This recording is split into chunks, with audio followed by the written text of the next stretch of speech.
그러면 갈아타기까지 들으니까 이제 주택연금도 네. 솔깃한데 네, 그렇죠. 가입 조건이 어떻게 되죠? 주택연금? 조건은 한 5가지 정도로 되겠는데요. 네. 첫째는 연령이 부부 중 한 명이 만 55세 이상이어야 되고요. 그 다음에 가입 대상이 있습니다. 이거는 부부 중 한 명이 우리 대한민국 사람이면 되는 거고요. 그러니까 쉽게 얘기해서 외국인 한 명은 괜찮은 거예요. 네. 근데 외국인 2명이 가진 부부이다. 즉 다른 나라 사람들은 안 되는 거죠. 네. 그 다음에 가입 금액이 공시가격 9억 원 이하죠. 옛날 공시가 시가 9억에서 공시가 9억으로 바뀌었죠.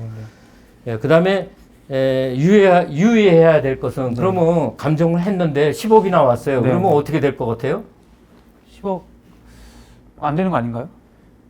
그런데 안 되는 게 아니라 이미 공시가격 9억 이하였었잖아요. 그래서 감정을 했더니 10억 나왔다 이거야. 그러면 그 얘기는 시가 팔면 지금 10억은 받는다는 그쵸. 얘기잖아요. 그런데 돈 주는 거는 기존에 9억이 맥시멈이었었어요.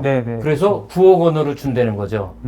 그래도 그 근처에 있던 사람들은 가입을 할 수가 있는 거죠. 그러니까 이 말씀이시네요. 만약에 공시 가격이 딱 9억에 딱 걸렸다. 근데 실제 거래가는 10억이 넘는다 했을 때 주택연금에 가입할 수는 있는데 9억에 맞춰서 돈을 준다는 거죠. 거죠. 그래서 약간 호불호가 좀 있을 것 같아요. 그래서 그건 잘 생각해 보시고 자기가 돈이 지금 급하면 뭐 하는 게 훨씬 좋고요. 9억이 또 7억이 될 수도 있으니까요. 그럼요. 요즘 또 이제 아파트 뭐 2, 3년 후에는 또 엄청 내려갈 것 같은데요. 얼른 가입하는 게 좋죠.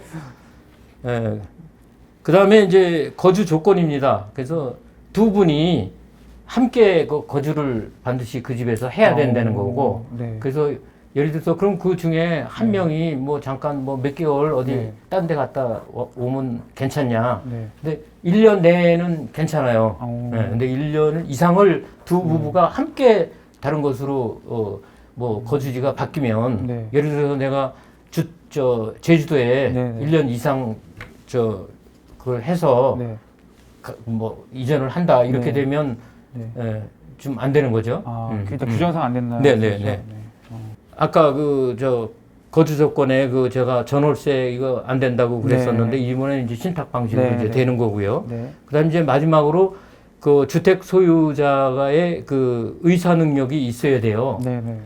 예를 들어서 치매가 걸려서 뭐 사인하는 거 들으면 뭔 얘기하는지 모르면 이거 안 되는 거죠. 왜 그러냐면 주택 소유권을 넘기는 일이 생기기 때문에 이걸 다 인지를 하고 우리가 서명 날인을 해야 되기 때문에 그런데 그래도 하고 싶다. 나는 꼭 해야 된다. 그러면 후견인 제도를 이용하면 돼요.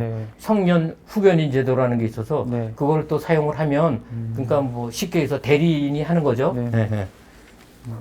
그럼 이제 가입 조건은 그렇게 되고 가입 조건이 딱 맞아서 이제 만약에 내가 진짜 해야겠다 결심하신 분은 어떤 절차를 밟게 되는 거예요? 그 절차에 대해서 요건 나중에 포인트 하나 만들어 주세요. 알겠습니다. 정삼각형을 그려놓고 꼭지점에 한 군데는 가입자가 있고 그 다음에 왼쪽에 주택금융공사가 있고 그 다음에 마지막에는 금융기관이 있어요. 이렇게 세 개의 기관들이 있는데 처음에 이제 그러면 가입자가 가입 신청을 하죠. 어디로 해요? 주택금융공사로 하겠죠. 그러면 주택금융공사에는 그 신청 서류를 보고 그걸 심사를 하죠. 그래서 심사를 해서 오케이. 그래서 보증서를 발급을 해줘요. 어디로 하냐면 대출 실행으로 해줘요. 은행으로. 그래서 은행을 해줘서 은행이 대출 실행을 해서 돈은 누구한테 줘요? 우리 개인한테 가입자한테 통장으로 입금을 해주는 거예요. 그래서 그 통장은 내가 편한 대로 날짜를 정해서 하면 그 정한 날짜에 매달 입금이 됩니다.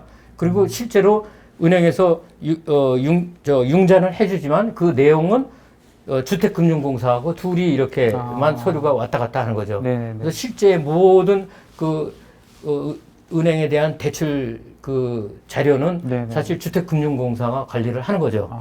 그런데 우리 은행에 대출하면은 보통 앱에 다 나오잖아요. 대출 누르면 내가 지금 얼마지? 근데 그게 다 나온다는 거예요. 그대로. 그러니까 내가 매월 지금 이제 보증자에게 얼마인지 그것도 체크를 할 수가 있다는 거죠. 그래서 또 유의할 사항은 저희가 그래서 1차 방문 시에는 네. 주택연금 가서 설명을 듣고 그리고 네. 또 신청 서류를 또 챙겨오기도 하죠. 그런데 이거는 사전에 인터넷으로도 신청이 됩니다. 네. 그 다음에 최종 방문 또는 2차 방문 네. 시에는 그 배우자가 반드시 동행을 해야 되고요. 네. 그 다음에 도장하고 신분증하고 네. 그 다음에 내가 낼 서류들을 지참을 하고 네. 가서 계약서에 이제 서명하고 날인을 하게 되는데요. 이때 그 근저당 설정을 하게 돼 있어요. 네. 그래서 근저당 설정을 하게 되면 또 듣는 얘기들이 많은데 네. 그것도 다 잘 듣고 이해했다고 이제 해야 됩니다. 사실 저희가 은행에 가서 대출 받을 때는 보지도 않고 네, 서명하죠. 예, 그냥 막 다 하는데 이건 좀 자세히 들을 필요가 있어요. 네. 이게 그럼 몇 분이 걸리는 거 2차 방문 때는? 보통 시간이? 보통 뭐 네. 1시간 정도 1시간 정도. 걸린다고 보면 될 거예요. 근데.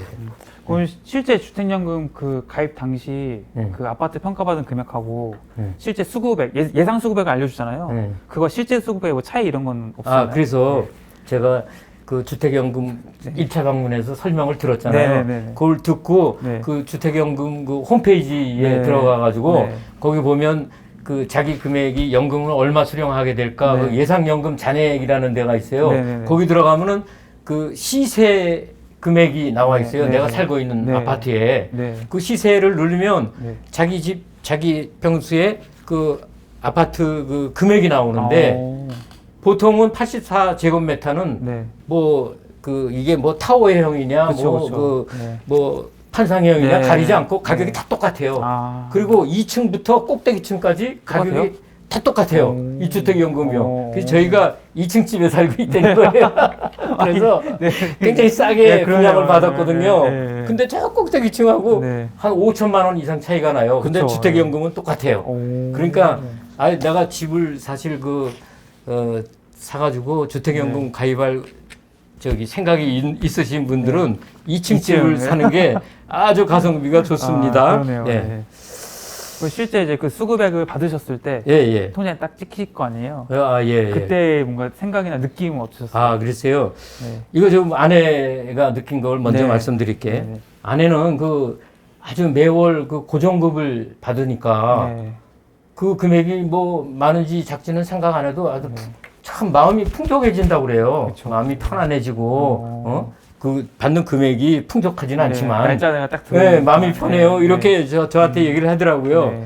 그래서 내가 어떻게 생각을 하냐면, 네. 야, 이건 뭐 진짜 내가 죽어도 이건 나는 또 이게 아내가 끝까지 또 돈을 받을 수 있게끔 이렇게 주택연금에 가입해 줬으니까 이게 주택연금은 아내를 위한 최고의 선물이다. 그러네요. 이렇게 진짜. 지금 네, 얘기를 하고 다닙니다. 네, 그쵸. 네. 아내가 저 죽을 때까지. 예, 그렇죠. 네. 선생님은 어떠셨어요? 저는, 네. 저는 이게 저도 같죠. 그 아내가 기뻐하고 네. 엄청 좋아하더라고요. 네, 궁금한 게, 네. 그 금액은 누구 통장에 들어옵니까? 네. 제 통장으로 해죠. 그래서 들어오면 그대로 아내 통장으로 다시 또 제가 이체해 주신 넣어줬습니다. 거예요? 이게 혹시 증여세하고 관계가 있나요? 크게 관계 없을 것 같습니다. 네.